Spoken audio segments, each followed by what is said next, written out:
அடுத்தது பாருங்க, உங்களுக்கு செவ்வாயை பொறுத்த வரைக்கும் பாத்தீங்கன்னா 4 மற்றும் 11ஆம் அதிபதியான செவ்வாய் இருக்கக்கூடிய வீடு 10ஆம் வீடு. இப்ப 4, 10 கேந்திராதிபதி, கேந்திரதெல்லாம் அங்கே இருக்கும் போது வீடு, மனை, சொத்துக்கள், தொழில் வளர்ச்சி ஏற்படுறது, ஒரு இடமாற்றம் பண்றதுக்கு உண்டான வாய்ப்புகள், ஆரோக்கியம் நல்லா இருக்கிறது, தாயினுடைய ஆரோக்கியங்கள் நல்லா இருக்கிறது, தொழிலுக்கு உண்டான அடுத்த கட்டத்துக்கு உண்டான பாதையை கண்டிப்பா நடத்தி கொடுப்பாரு. ஏன்னா குரு பார்வை இருக்கு இல்லையா? இப்ப குரு பார்வை இருக்கும் பொழுது இந்த மாதிரி விஷயங்கள் எல்லாமே சக்சஸ் ஆகும். அப்ப அவரே பாருங்க, உங்களுக்கு செவ்வாய் 11ஆம் அதிபதியாகி 10ல இருக்கும் பொழுது லாபங்கள் அதிகரிக்க போகுது, தொழிலும் நடக்க போகுது, லாபத்தை அதிகரிக்க போகுது. எப்படி உங்களுக்கு லாபஸ்தானம் வலுத்துருச்சு.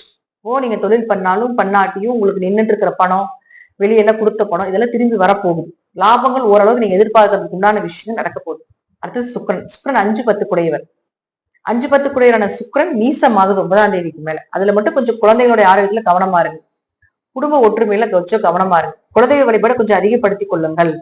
பெருசா அதிர்ஷ்டத்தை நம்பி இறங்க வேண்டாம். ஏன்னா 5ஆம் இடம் அதிர்ஷ்டம். அப்ப அதிர்ஷ்டத்தை நம்பி தொழில் பண்ணிட்டு இருக்கக்கூடியவங்க பெருசா அந்த டைம்ல இறங்க வேண்டாம்.